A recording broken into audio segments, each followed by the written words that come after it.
Asad ഭരണകൂടത്തിന്റെ പതനത്തെ തുടർന്ന് Israel പൗരന്മാരെ അഭിസംബോധന ചെയ്ത് ഇസ്രായേൽ പ്രധാനമന്ത്രി ബെഞ്ചമിൻ നെതന്യാഹു. അദ്ദേഹത്തിന്റെ വാക്കുകളിലേക്ക്: മിഡിൽ ഈസ്റ്റിന്റെ ചരിത്രത്തിൽ പുതിയ ഒരു അധ്യായം തുറന്നിരിക്കുന്നു. ഇറാന്റെ തിന്മയുടെ അച്ചുതണ്ടിലെ പ്രധാന കണ്ണിയായ സിറിയയിലെ അസദ് ഭരണകൂടം 54 വർഷത്തിനു ശേഷം തകർക്കപ്പെട്ടിരിക്കുന്നു. ഇറാൻ സിറിയയിൽ നടത്തിയ കോടിക്കണക്കിന് നിക്ഷേപങ്ങൾ ഇല്ലാതായിരിക്കുന്നു. പൗരന്മാരെ അടിച്ചമർത്തുകയും ലക്ഷക്കണക്കിന് ആളുകളെ കൊന്നൊടുക്കുകയും ചെയ്ത ക്രൂരമായ സ്വേച്ഛാധിപത്യമായിരുന്നു സിറിയയിലേത്. ഇസ്രായേലിനെ സംബന്ധിച്ച് ശത്രുതയും വിദ്വേഷവും വളർത്തിയിരുന്ന സിറിയ യോം കിപ്പൂർ യുദ്ധത്തിൽ ഇസ്രായേലിനെ ആക്രമിച്ചു. ഇറാനിയൻ ഭീകരതയുടെ മുൻനിര സ്ഥാനത്ത് പ്രവർത്തിച്ചു. ഇറാനിൽ നിന്ന് ഹിസ്ബുള്ളയിലേക്ക് ആയുധങ്ങൾ കൈമാറുന്നതിനുള്ള പൈപ്പ് ലൈൻ രൂപീകരിച്ചു. ഇന്ന് ഗോലാൻ കുന്നുകളിലെ നമ്മുടെ നിയന്ത്രണം ഇസ്രായേലിന്റെ പരമാധികാരം ഉറപ്പാക്കുന്നു. 2019 ഗോലാൻ കുന്നുകളിൽ ഇസ്രായേലിന്റെ പരമാധികാരം അംഗീകരിക്കാനുള്ള അഭ്യർത്ഥന അംഗീകരിച്ചതിന് എന്റെ സുഹൃത്തും നിയുക്ത അമേരിക്കൻ പ്രസിഡന്റുമായ ഡൊണാൾഡ് ട്രംപിന് നന്ദി പറയുന്നു. ഗോലാൻ കുന്നുകൾ ഇസ്രായേൽ രാജ്യത്തിന്റെ അവിഭാജ്യ ഘടകമായിരിക്കും. സിറിയൻ ഭരണകൂടത്തിന്റെ തകർച്ച ഹമാസിനെയും ഹിസ്ബുള്ളയെയും ഇറാനെയും ഞങ്ങളേൽപ്പിച്ച കനത്ത പ്രഹരങ്ങളുടെ നേരിട്ടുള്ള ഫലമാണ്. ഞാൻ വ്യക്തമാക്കാൻ ആഗ്രഹിക്കുന്നു, ഞങ്ങൾ ഇപ്പോഴും സജീവമാണ്. ഒക്ടോബർ 7 ഭീകരമായ ഭീകരാക്രമണത്തിന് ശേഷം തിന്മയുടെ അച്ചുതണ്ടിനെ തകർക്കാൻ ഞങ്ങൾ ചിട്ടയോടെയും വിവേകത്തോടെയും പ്രവർത്തിക്കുന്നു. ഇത് അറിയാതെ സംഭവിച്ചതല്ല, യാദൃശ്ചികവുമല്ല. യുദ്ധം പൊട്ടിപ്പുറപ്പെട്ട് 2 ദിവസത്തിനു ശേഷം ഒക്ടോബർ 9 ഞാൻ പറഞ്ഞു, ഞങ്ങൾ മിഡിൽ ഈസ്റ്റിന്റെ മുഖം മാറ്റും. എന്റെയും സുരക്ഷാ ക്യാബിനറ്റിന്റെയും ആദ്യ തീരുമാനം ആദ്യം തെക്ക് പിന്നീട് വടക്ക് എന്നിവയിൽ ശ്രദ്ധ കേന്ദ്രീകരിക്കുക എന്നതായിരുന്നു. ഗാസയിലെ ഹമാസിന്റെ സൈനിക ഭരണശേഷി ഇല്ലാതാക്കുക, വടക്ക് ഹിസ്ബുള്ള ആക്രമണത്തിന്റെ അപകടം തടയുക.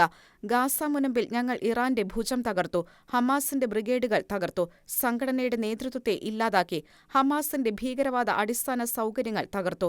155 ബന്ദികളെ ഞങ്ങൾ മടക്കിയെത്തിച്ചു. ഇപ്പോൾ ഞങ്ങൾ ഹമാസിന്റെ ശേഷിക്കുന്ന സൈനിക ശേഷികളും അതിന്റെ ഭരണപരമായ എല്ലാ കഴിവുകളും തകർത്ത് ബന്ദികളാക്കിയവരെ തിരികെ കൊണ്ടുവരാൻ ശ്രമിക്കുന്നു. ലെബനനിൽ ഹിസ്ബുള്ളയ്ക്ക് കനത്ത പ്രഹരമേൽപ്പിച്ച ധീരമായ തന്ത്രമാണ് ഞങ്ങൾ പ്രയോഗിച്ചത്. ഞങ്ങൾ സംഘടനയുടെ നേതൃത്വത്തെ ഇല്ലാതാക്കി, അതിർത്തിക്കടുത്തുള്ള തീവ്രവാദ കേന്ദ്രങ്ങൾ നശിപ്പിച്ചു.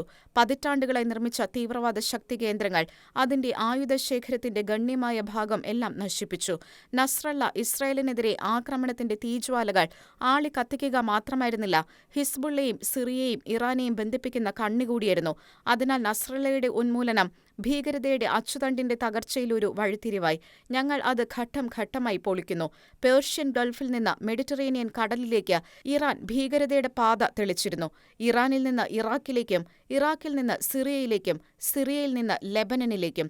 തെക്ക് അത് ഹമാസിനെയും കൂടുതൽ ദൂരെ ഹൂതികളെയും ആയുധമാക്കി അവരെയും ഞങ്ങൾ ശക്തമായി ആക്രമിച്ചു. ഞാൻ വാഗ്ദാനം ചെയ്തതുപോലെ ഞങ്ങൾ മിഡിൽ ഈസ്റ്റിന്റെ മുഖം മാറ്റുകയാണ്. ശക്തിയുടെ കേന്ദ്രമായി ഇസ്രായേൽ രാജ്യം സ്വയം സ്ഥാപിക്കുകയാണ്. നമ്മോട് സഹകരിക്കുന്നവൻ വലിയ നേട്ടമുണ്ടാക്കുന്നു, നമ്മെ ആക്രമിക്കുന്നവർ വലിയ തോൽവിയാണ് നേരിടുന്നത്. ഇസ്രായേലിനും സിറിയയിലെ പൗരന്മാർക്കും പ്രയോജനപ്പെടുന്ന മറ്റൊരു സിറിയ കാണാൻ ഞങ്ങൾ ആഗ്രഹിക്കുന്നു. പരിക്കേറ്റ ആയിരക്കണക്കിന് സിറിയക്കാരെ പരിചരിക്കുന്നതിനായി ഞങ്ങൾ ഫീൽഡ് ആശുപത്രികൾ നിർമ്മിച്ചപ്പോൾ ഞങ്ങളിത് തെളിയിച്ചു. ഇസ്രായേലിൽ ജനിച്ച 100 കണക്കിന് സിറിയൻ കുട്ടികളുണ്ട്.